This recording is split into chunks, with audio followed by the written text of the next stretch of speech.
د طالبانو لوړو زده کړو وزیر هغه خبرې وکړې چې ټول افغانانو زړونه یې مات کړل. دا چې سی ویلي ملګرو که تاسو هم غواړئ په پوره جزئیاتو پوه شئ، پوره حال په پښتو پلس کې راسره وګورئ. سلام ستړي مه شئ، وخت مو بخیر.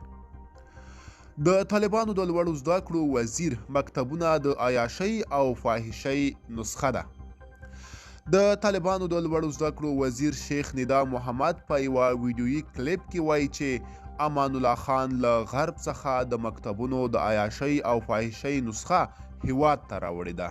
نوموړي دا خبرې پر خواله رسنیو یوې خپرې شوې ویډیو کې کړي چې وخت او ځای یې نه دی په ډاګه شوی. هغه وایي امان الله خان پر غربیانو او کافرانو وګرځېده او له هغه خوا یې دا فارموله راوړه چې ښځې ولې په کور کې ناستې دي، ښځې ولې مکتبونو ته نه ځي. همدا د عیاشۍ او فاحشۍ نسخه یې راوړه او غوښتلې چې په افغانستان کې عملي کړي. نوموړی زیاتوي چې قدرمن علما یې په وړاندې ودرېدل ځکه په خبره یې د مکتبونو پرانیستل له افغانیت، اسلامیت او غیرت سره ټکر کې دي. دغه راز د نوموړي خبرو پر ټولنیزو رسنیو د خلکو پراخ غبرګونونه هم راپارولي دي. د طالبانو د لوړو زده کړو وزیر دا خبرې داسې مهال کوي چې دغې ډلې په افغانستان کې د ښځو او نجونو پر بنسټیزو حقوقو او ازادیو کلک بندیزونه لګولي دي.